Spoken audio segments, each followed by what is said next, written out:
Welcome to Menopause, Marriage and Motherhood, a podcast that's all about changing the way we view midlife and bringing the conversation about menopause out into the open.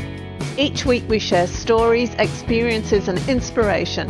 We talk to experts on how to best navigate this time of life and find out how other people have not only survived but thrived through this time. I'm your host, Karen O'Connor. Hello and welcome to today's episode. I'm here today with a man called Prosper Taruvinga. Did I pronounce that right? Please tell me I pronounced that. Absolutely. Right. It's like you wrote it yourself. And I am really fascinated to hear his story because what I know about him, I was just doing a bit of Facebook stalking on him. He is from Zimbabwe, and when he was 13, a teacher said something that inspired him, and he envisioned himself in a coffee shop in Melbourne. And he's not only made that come alive, moving from Zimbabwe across to Australia, but he's also created this online business. He's educated himself. He's now got a family, and that was the other thing I wanted to talk about, because when Prosper and I connected, he said, "Oh, I can talk about being in a mixed marriage." And I went, "Oh, yeah, that'd be really interesting. Can we talk about that too?" So welcome, Prosper. Thanks so much for being on here. Karen, I appreciate your platform and thank you so much for that amazing introduction. So tell me, what happened when you were 30? What was it like? Tell me all about you, because this is all about sharing information and experiences and points of view. Tell me about your childhood in Zimbabwe and what happened when you were 13 to make you want to come to Melbourne, of all places. Not a lot like Zimbabwe. What was that inspiration? What happened? Absolutely. So I don't know if you know, Melbourne is actually rated, or was up until maybe last year, for reasons best known to others, it was one of the most livable cities in the world. So you can imagine all the news that comes along with such publicity. That is pretty much all I know about Melbourne. But something amazing came out of Melbourne when I was 13, and that begins the actual story. So just to give you a bit of background, I was born in Zimbabwe. So Zimbabwe is now classified one of the most poorest countries in the world, where we basically had inflation that was in the 7-figure percent. So just for the listener to understand what I'm talking about here, if you walk into Coles and you want to buy a liter of milk, they usually have a catalog at the beginning of the shop, so you figure out what else is on special, et cetera, et cetera. So if in the specials, they have milk with a price of $1, by the time you walk all the way to the back of the shop where the milk fridges are and walk back to the self-serve counter, that milk is probably $5. And that is the equivalent of what the $1 was in maybe the 10 minutes you took walking around the shop. So that's how much the dollar was losing value at any given time. So what that means, or what that meant, was you couldn't plan ahead, or you couldn't really want to schedule time to do stuff or buy stuff, because whatever money you had at hand was losing value by the minute. Okay. So how that came about was because our country had become corrupt, and there was a lot of war between the white farmers and the black farmers, which also made international headlines. And there was also another culture that was brewing in Zimbabwe. We had a president who had been in power for more than 30 years. Now, if you look at the Australian politics, all right, the president or the prime minister changes hands, somebody goes to tea break as a prime minister, by the time it's dinner time, there's a new prime minister in the office. Now, can you imagine having a stalemate where for 28 years you've had the one person in power? What that did, it trickled down to all aspects of leadership within the country. So CEOs held on to their positions until they died, or they could pass on that position to either a son or somebody who could be a benefactor for them. It meant if you are not in line of leadership, or if your family was not in line for that kind of leadership, there was no prospect of going up. And we did not have amongst us role models that could we could emulate and say, you know what, when I become 18 or 21, I want to be just like that guy, because no one was raising up in the ranks. So we're brought up, I'm being brought up in a culture like that. There's inflation is rampant. There's no prospects in going anywhere in life. And even school never meant anything up until when I was 13. An exchange student teacher from Australia came to teach us for 2 years at my school. Now, that is when my horizons started opening up. First of all, this teacher represented that I could travel and go anywhere else where I wanted in the world and do what I wanted to do in the world while enjoying life. That culture never existed in my head. So you can imagine I'm 13. I can understand a few things now. I started paying attention. All right. And the fact that she was a woman, I'm going to say this with utmost love and respect. In Zimbabwe, women are never really considered as, people that would ever amount to anything in society. You're just meant to look after your family, have kids, and get married or something like that. So there comes a young woman who is teaching a subject that is the hardest for any teenage kid, which is mathematics, and is showcasing to us a life we never dreamt or thought was possible. Somebody's bound to pay attention to a lot of those things that were defying societal expectations that I had grown up with. So I'm 13. There's a new student teacher that comes to my school when they're teaching mathematics, and they just start living their life. For 2 years, I was studying what she did, how she did it, where she came from, and getting really, really fascinated about Melbourne and fascinated about kangaroos and everything else that's got to do with Australia, the whole outback, all of that shebang. All right. The one thing that then planted a seed in my head, Karen, I think this is an Australian saying, but use it sparingly, because if you use it at somebody like myself, you never know what it's going to influence them to do. Karen, they told me, if ever any one of you kids is in Melbourne, please come and have a cuppa with me or come and say hi. For me, that now became a challenge. It became an anchor. So you can imagine at 13, I now started thinking, I really need to go and let my student teacher know that I'm in Melbourne now. I'm here. Let's have that cuppa. So most of the times in life, we get to choose what we want to redefine our destiny or redefine our our life based on the situation and circumstances that we're brought up in. The picture I painted prior to 13 years old was doom, gloom, not amounting to anything, but something drastic happened, which then now got me to refocus and stop looking at where I was planted. And I waited. About 25 years later, I managed to end up in Australia, which is basically, I'm now in Melbourne, most livable city. I think they only waited for a year or two. And then pretty much after that, we stopped hearing it in the news. So there's no shrimp on the barbie. And the weather is... the weather. I was going to say, we went down to Melbourne when we first moved over here, or my husband did, and he phoned me up. He was going for a job down there, and he phoned me up about an hour and a half after we got there and said, we're not moving here. It's just like Manchester. Absolutely. So I want my money back. There's no shrimp on the barbie, and it hasn't been livable in the last 2 years, but I love it. It's a beautiful, I know I'm making fun of it, but it is a fabulous city. It really is. I do love it. Just the weather. What is with the weather in Melbourne, for crying out loud? Absolutely. How did you manage to get over to Australia? Because it's not easy to get a visa, for one, but what did you do in order to save up, and how did you have a plan for what you were going to do when you got over here, or did that kind of all fall into place when you got here? So you see, when an idea has been ignited, the how, the where, the what usually is now beyond you. And no man can actually stop that. My vision, my horizon had been pegged at Australia. I wanted to do what that teacher was doing. So as soon as I finished high school, the closest thing I could get to access to Australia was moved to a tourist town called Victoria Falls. So Victoria Falls is one of the most picturesque waterfalls in the world.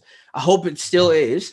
I haven't heard about it in the news lately, but it's a 2 kilometer waterfall that has a upper level of the river, which is calm, and you can do sunset cruises there. And then there's a 100-meter drop, which is, I think, one of the highest water drops in the world. I'm not sure what the Niagara is, but I think it's one of the biggest. And then at the bottom of the river, you do rafting excursions because the water pressure takes it down. So that whole area is full of tourism.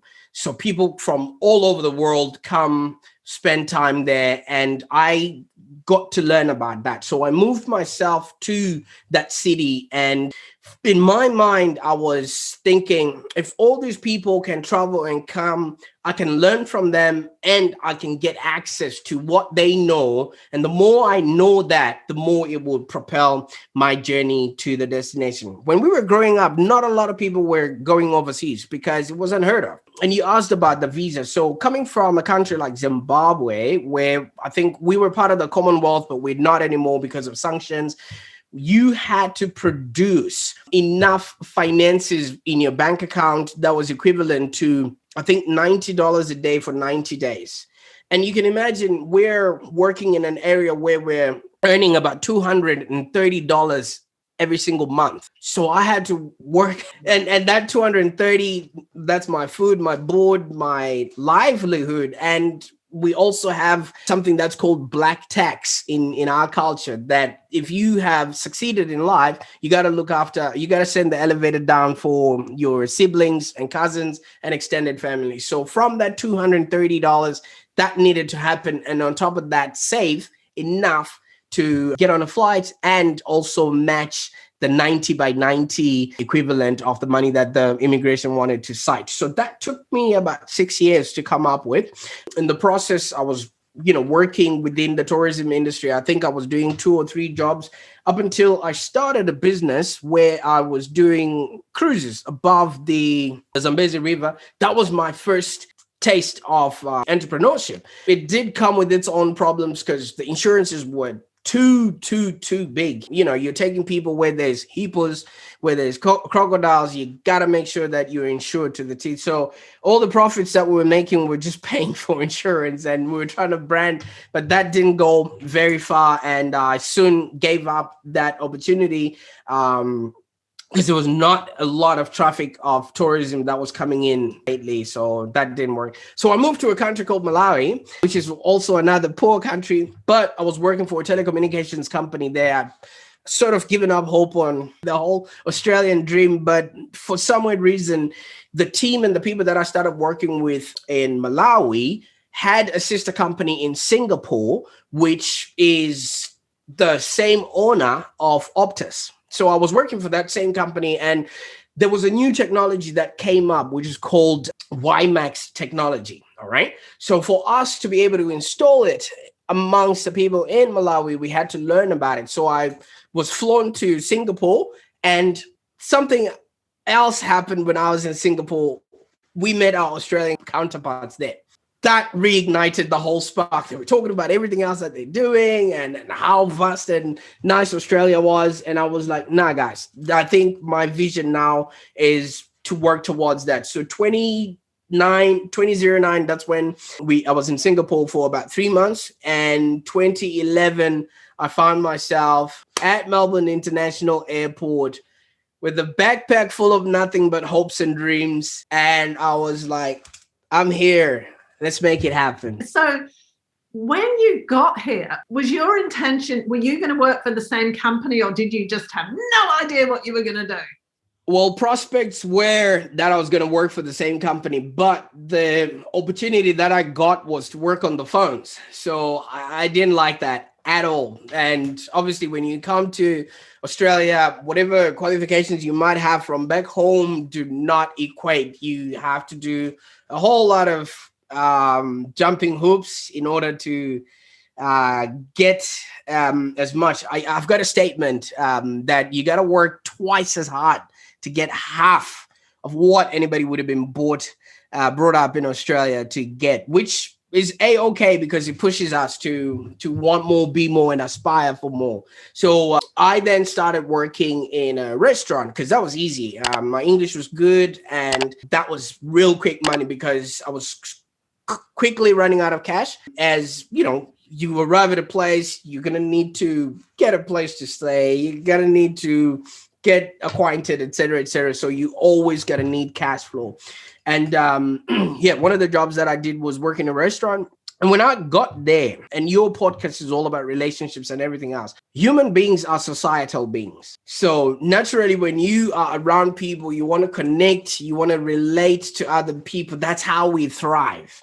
So when I got there, working as a kitchen hand, you're just face down, washing pots and pans. You don't even speak to the next person next to you unless you're asking them to either move or passing them something. You know what I mean? There's no connection if you don't catch up with them, maybe on their smoke break or whatever, because the job was so tedious that nobody hung around for drinks or anything. Everybody just went home. So I really wanted to connect with the people that I was working with. Coming from Africa, we're laid back. We're clan type people. And I felt very, very lonely around everybody else. You walk into a tram, everybody's got AirPods, iPods, a lot of stuff coming out of their ears and nothing coming out of their mouths. Back then, it was just unheard of to even talk to the person next to you. So you can imagine, I've come from a place where I'm talking to hundreds of people a day to zero. All right. One thing that happened to me then was I started running up my phone bill because I just needed to talk to someone. So I was connecting with people and friends back home. And I remember that phone bill came up to it started off at 900 and I couldn't pay it. And then that was a lot. Yeah, you can imagine all of those things are just happening to somebody who's just arrived in the country. Then I decided, nobody asked me or I didn't ask for any permission to create a Facebook page for the restaurant that I was working at on Lygon Street in Melbourne. And that didn't go well with the restaurant owner because back in those days, the internet was untrusted and it was just a glutton, or for lack of a better word, a platform for negative comments and reviews from nasty people, and he didn't want that. So I was doing my dishes one day after I had created the website, and I'm like telling guys, hey, if anyone is on Facebook, just join the page and then we can connect. I did it for the stuff, but obviously that's somebody's business, that's somebody's premise, so you can't do that. And I don't know who the goody two shoes was who went upstairs and told my then boss that somebody's doing something with your business and I don't think it's okay. He came flying. I don't know if you've seen in movies or in TV shows that the door between the kitchen and the restaurant is a swinging door, but there's a wall there and a wall there and it stops. I think on that particular day, he came bolting through that door, and it must have gone 360 and hit him in the back while he was, and maybe that is what got him super, super angry. He's like, who did this? He already knew, but he didn't want to confront me. Who did this? And I was like, oh, snap. Sorry, that was me. Who gave you that permission? It was a very scary moment. Can you imagine if that would have been maybe the first sort of conversation I'm having with somebody and somebody yelling at you and you're like, oh my God, I've done something wrong, yada, yada, yada. And so it was super, super mad. And I remember this clearly because it was on a Thursday. And on the Friday, nobody was talking to me because now I was dumb as goods, you know. No one was even wanting to be near me because they didn't want to be associated with what had just happened.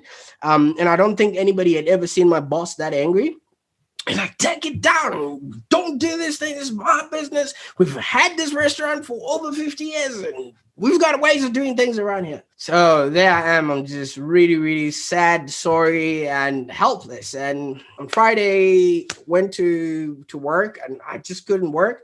And then on the Saturday, I had my day off then. And on Sunday, I didn't go to the restaurant at all because I was nervous. Because I've been told to take it down. And I just wanted to make sure that by the time I go back to work, everything happens. So unbeknownst to me, on the Saturday and on the Sunday, two girls had gone to that restaurant and they had somehow found that website and left the best review. All right. So now the tables started sort of turning because he started seeing this as a platform that we can actually generate really good reviews. They tagged themselves in it. And I think another couple and an old client wrote something as well.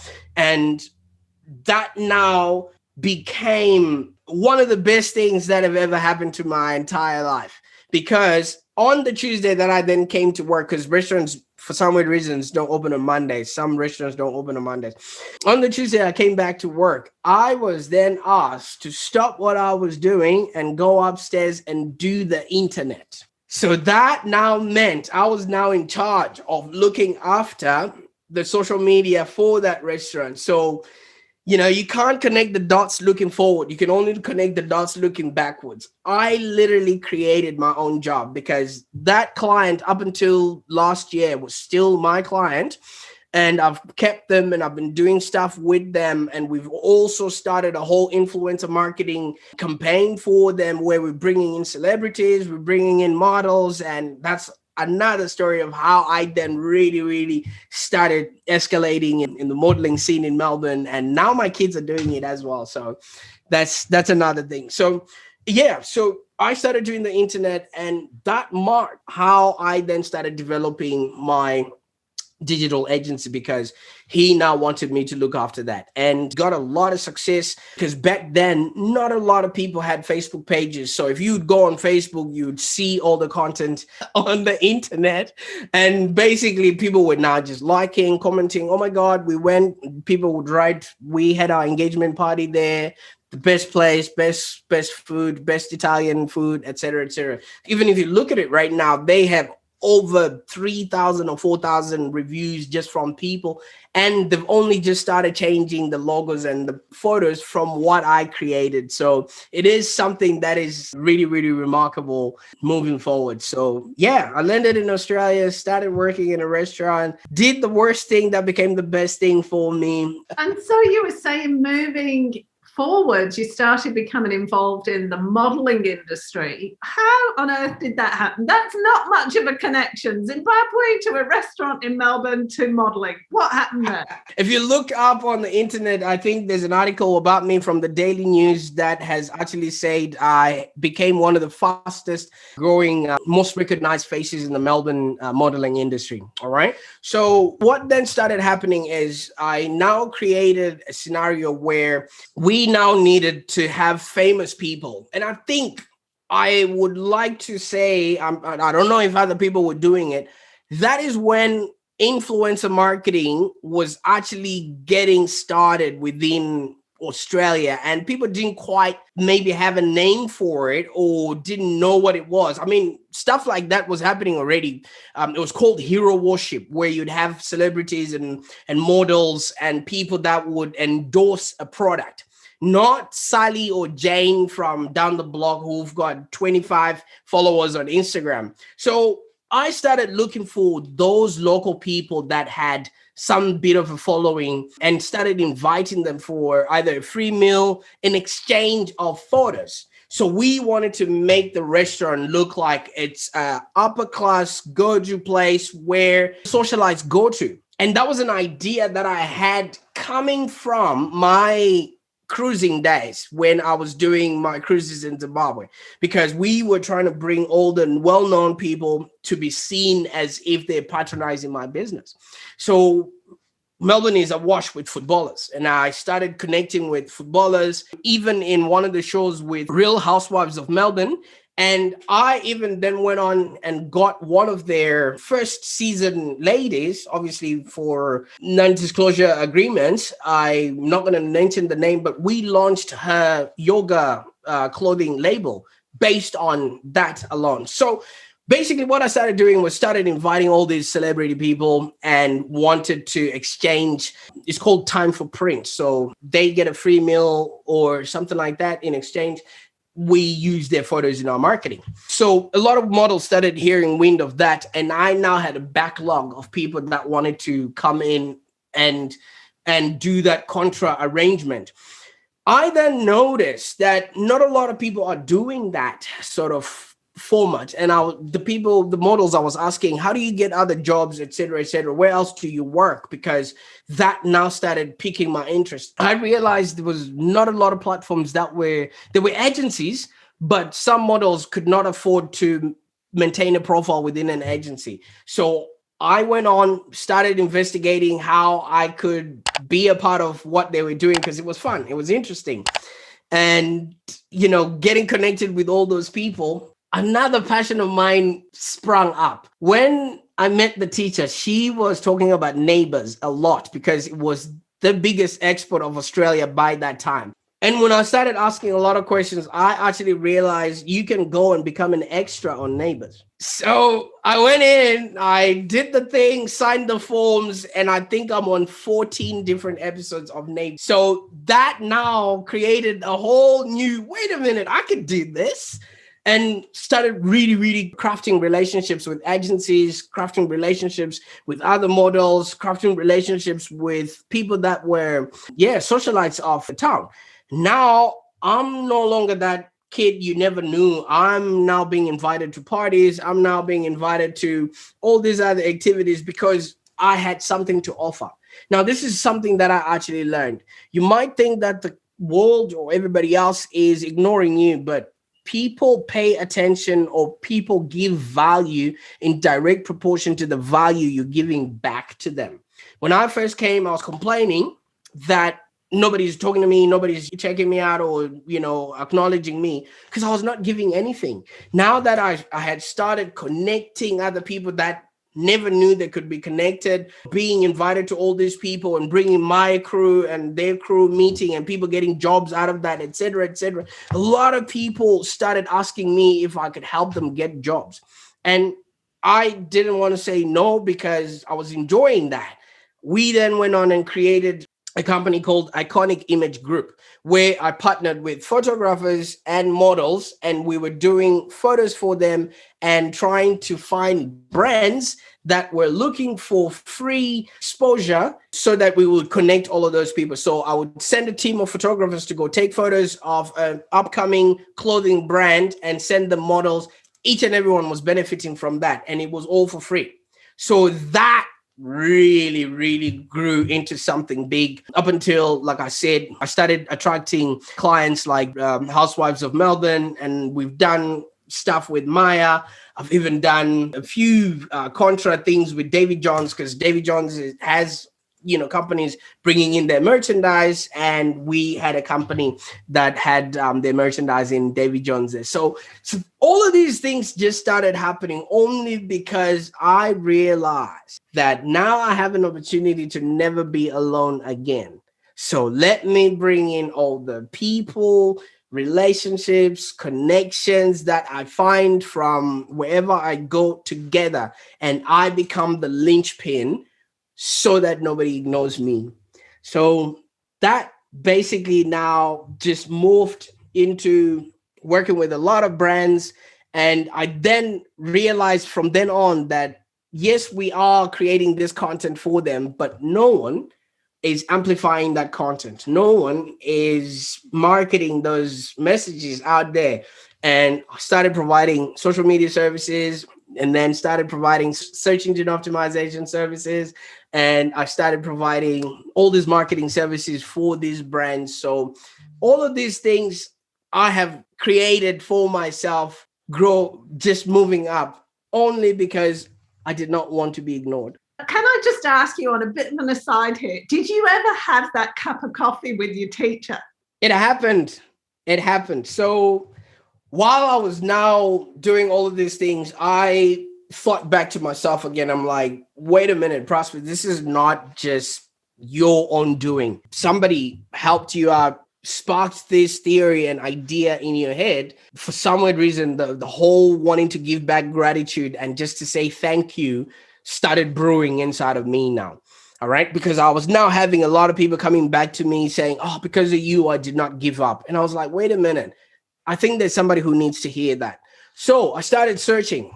around to see if I can find her. I looked up on social media. She's a very private person.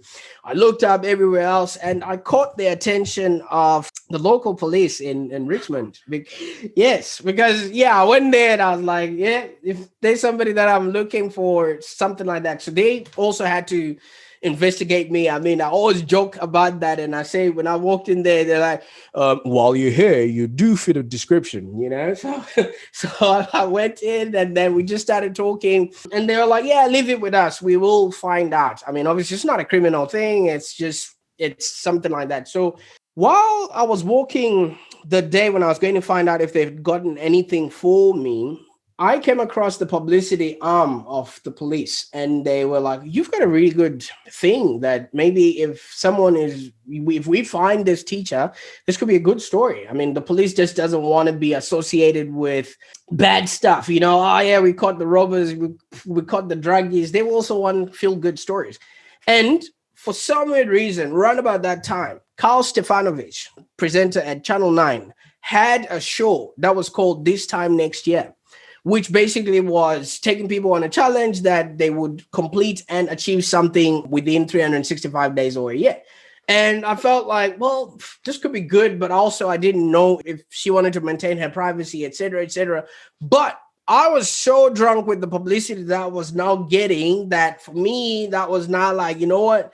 Anything, let's go with this. So I appeared on the show, and I mean, I started negotiating with the Channel 9 crew, and they said, okay, this is what we can do for you. We will provide you with everything that you want, flights to wherever, but you leave the storyline and details to us. So that was my first story that I sold to the media. And to me, you can imagine, young kid from Zimbabwe. Now I'm doing media negotiations. I'm like, yeah, let's go for it.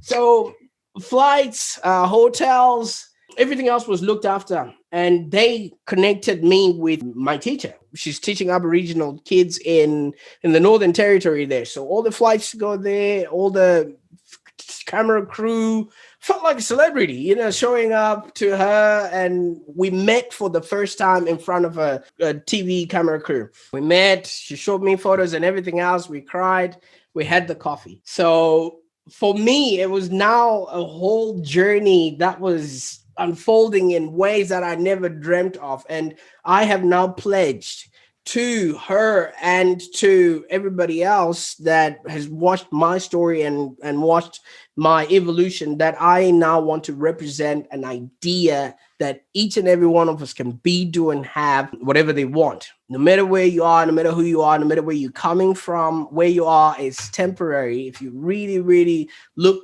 towards something and work hard towards it, you too can be, do, and have a happier existence. So I told her that, and I pledged to help her if she's got any projects that she is working on with her students over there.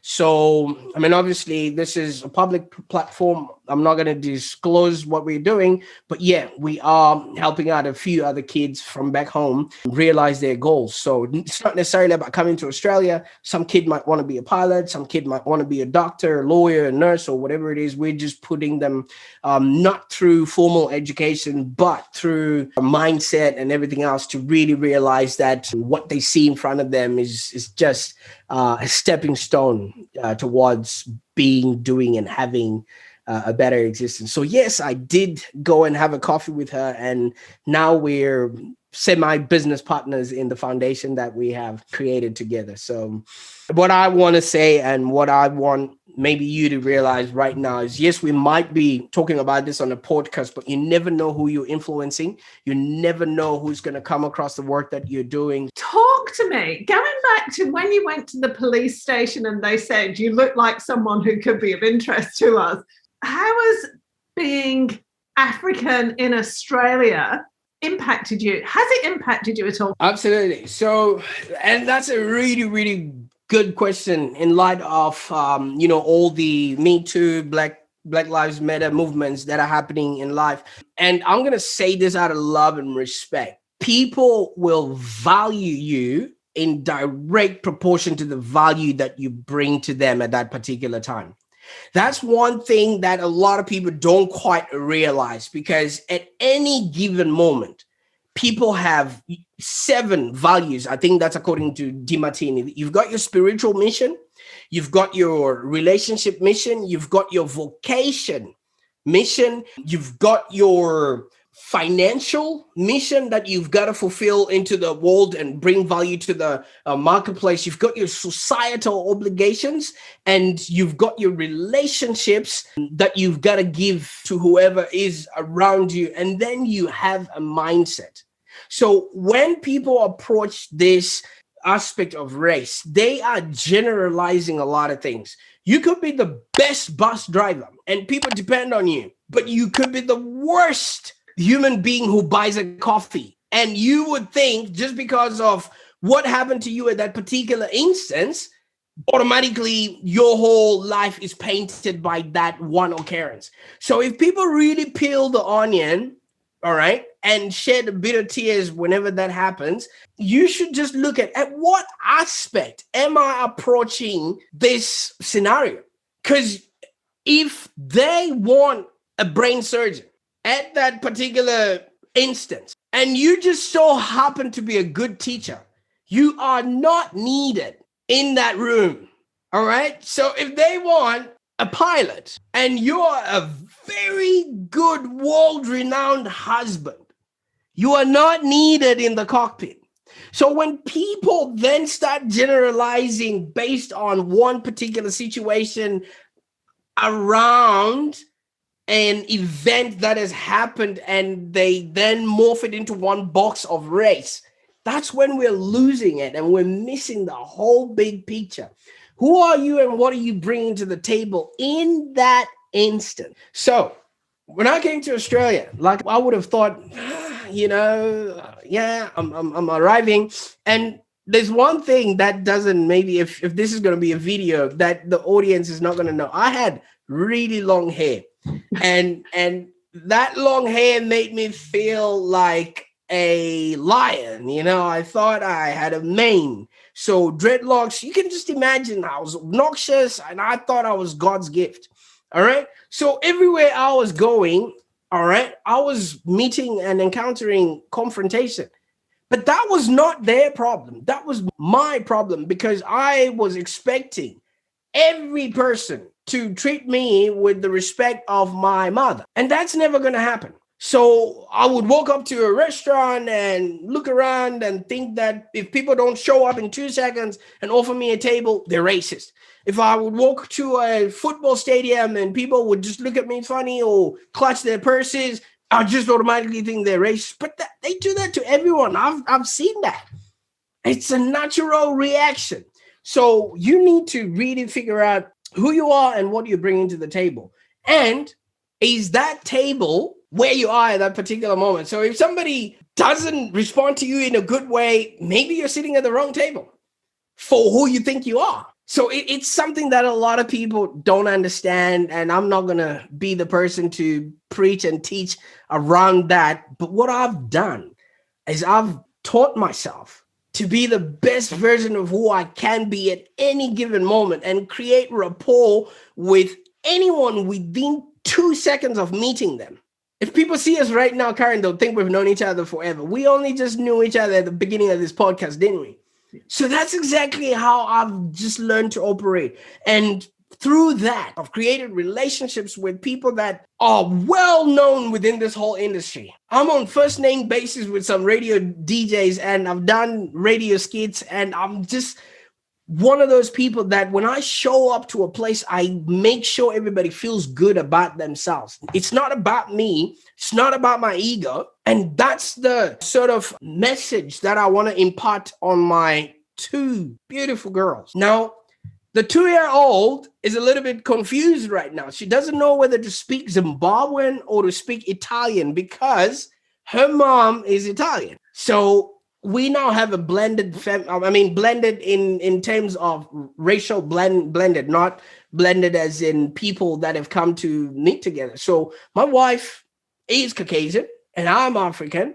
And there we are, we're raising a family. We are, I think, one of the happiest people that I know, because if there's anybody else who's happier than us, I go and study them and see what they're making any different. And if we can get to that, we reach to that level. So we're coming from totally different backgrounds. We're coming from totally different life goals, aspirations, hopes, and dreams. Yet we now have this family with 2 gorgeous kids, and we've been strong ever since. Thank you, Prosper. I really appreciate it. Hey, you brought this platform to us. So whoever we've created it for, they're the ones that are really going to benefit from this. Not everyone is going to listen to the end, but if you're listening to this part right now, Karen has frozen a moment in time that is specially for you. And obviously you needed to hear this. So Karen, on behalf of everybody else that's going to change their lives or become a better human after having listened to this episode and many other episodes, thank you. I appreciate your time today. Thank you.